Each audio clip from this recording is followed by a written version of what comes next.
Youth A presents Sleeping Beauty.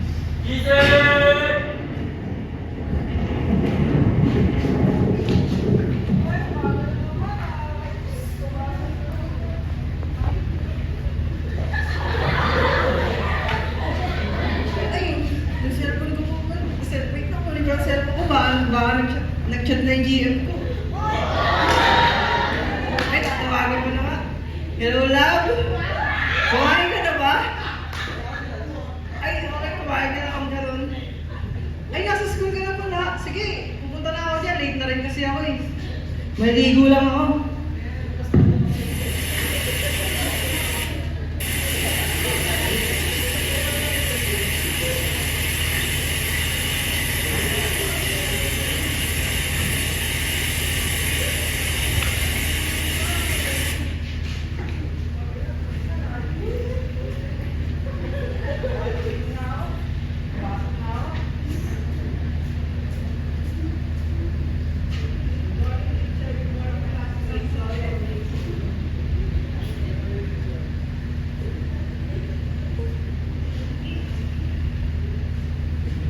Good morning, teacher. Good morning, classmates. Sorry, I'm late. Okay lang, Justine. Mapo ka na. At dahil late ka, we have kiss today. Okay lang yun. Kaya ko naman yun eh. Kahit di na ako mag-pray, 100 perfect ako dito.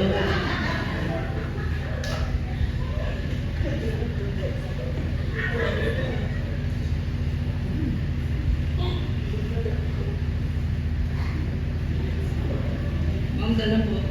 Alright, class dismissed. Ano ba?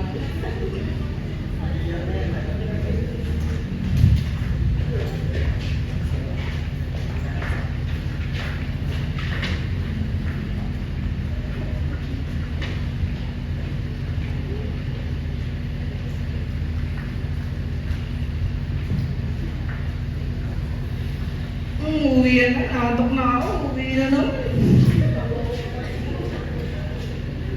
Uwi na ako. Nakatok na ako eh. Hoy, Justin! Nasaan ka na? Prayer meeting na! Ay! Ayoko prayer meeting ate. Tinatakot ako. Inaantok na ako. Kakagaling ko na sa school eh.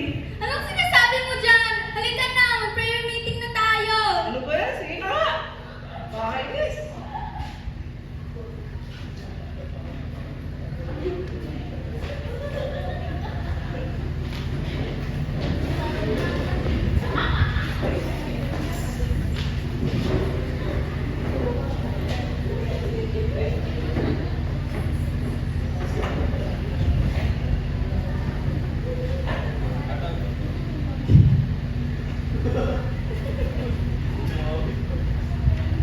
At ang Diyos ay laging present. Sa maraming pagkakataon, tayo yung ma-absent sa Kanya. But every day, God is inviting us into His presence. Pagising natin sa umaga, sa pagdedesisyon, at hanggang sa katapusan ng araw. Even ngayong gabi, God is inviting us to be present in His presence.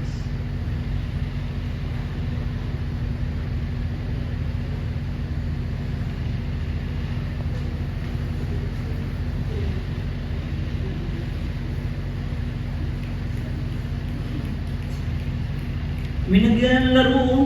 Unahin natin basketball kaysa sa worship service na yan. Ano? Gabi, habol na tayo ng gabi.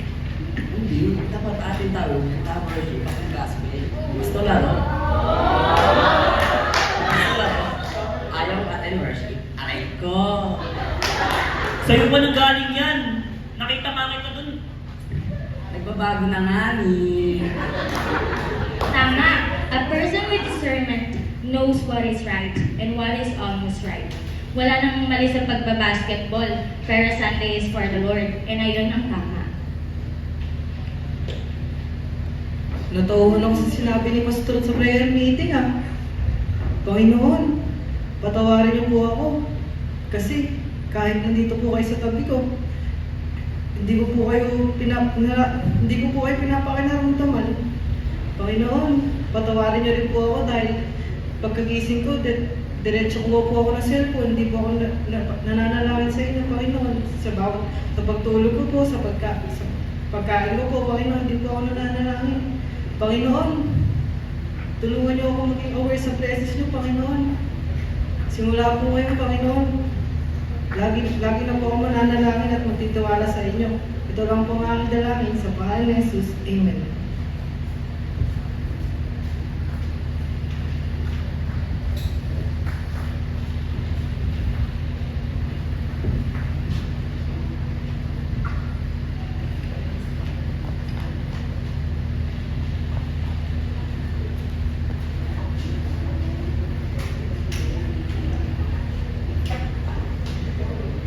Ay, naku, ang pogi niya.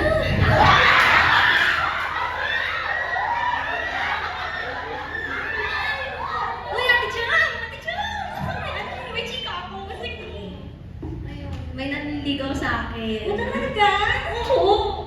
Eh, kaso di ko alam anong gagawin ko eh. Ayun lang ba? Kung paano magdedesisyon? Oo. Ay, magaling ako dyan. Una, choose based on sight. Pogi ba yan? Teka, let me think. Okay, sige lang, go. Pero parang hindi ah. Ang pogi niya,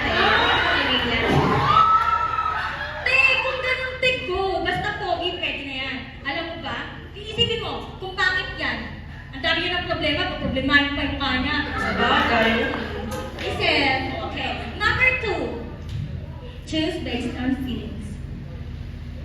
Ano ba nararamdaman mo sa kanya? Eh, ate, masaya ako pag nakikita ko siya. I get butterflies! Saan ba yung paru-paro na yan, te? Oo, paru-paro ko kasi yung mga paru-paro. Okay na yun. So, masaya ka sa kanya. E di yun na yun. Importante naman, masaya ka eh. Okay na? Okay. Number 3. Choose based on time. Te, tumatanda na tayo, te. Ikaw lang naman yung ikaw naman yung pinakamatanda sa git eh. Hoy, tayo. Reveal, ano naman ang lahat? Hoy, pero tumatanda na tayo, girl. Sige na, grab mo na yan. Ano yan? Tingnan mo yung lahat ng mga friends mo, meron ng girlfriends and boyfriends. Go na. Sige, ate. Mamaya natin ko siya. Sige. Bye, ate. Thank you, mom. Oo, sige lang. Pag meron ka pa, kami tayo. Oo, sige. Ikaw third wheel sa amin. Oo, sige.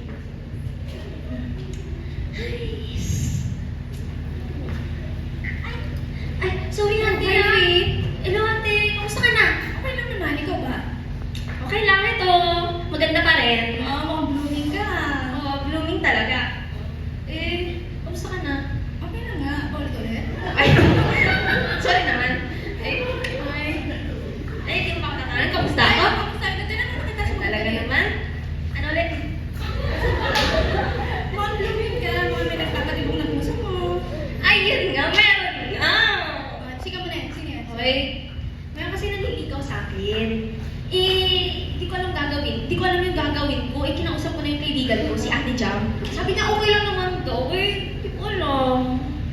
Pinag-pray mo na ba yan? Dapat pray first muna Ha? tayo. Ang ganda pala ng seating. Ha? Asan mo? Saan mo? Hindi mo pa siya pinag-pray. Medyo? Seek sa Bible, sa word niya, seek His word.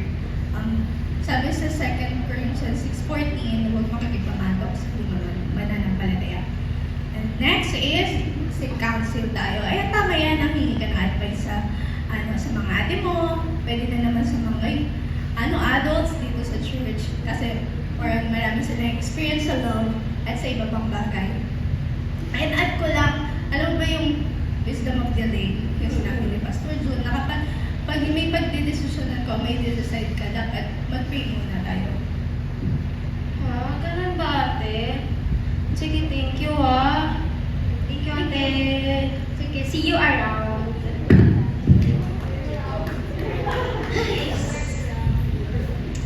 Ay, nako.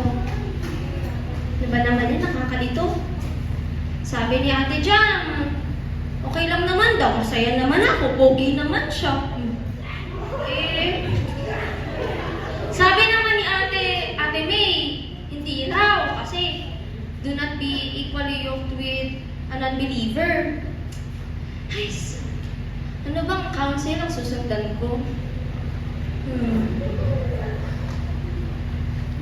Ay, Lord, ano ba talaga? Hindi ko na alam. Nalilito na ako. Oo, Lord, I'm so thankful sa mga blessings na binigay mo. Grabe, sobra-sobra na nga eh. Pero Lord, this time, gusto ko ng guide mo. Kasi hindi ko na alam kung anong papaniwalaan ko, anong gagawin ko, anong susundan ko. Litong-lito na ako eh. Pero Lord, kayo na po yung magpakita ng way, ng decision na, yung tamang decision, Lord. Lord, i-reveal mo sa akin kung ano yung tamang, ano dapat gagawin ko, Lord. Lord, thy will be done, Lord. And you make everything beautiful in your time, Lord. Lord, kayo na pong bahala sa akin. Hindi ko na po alam gagawin ko eh.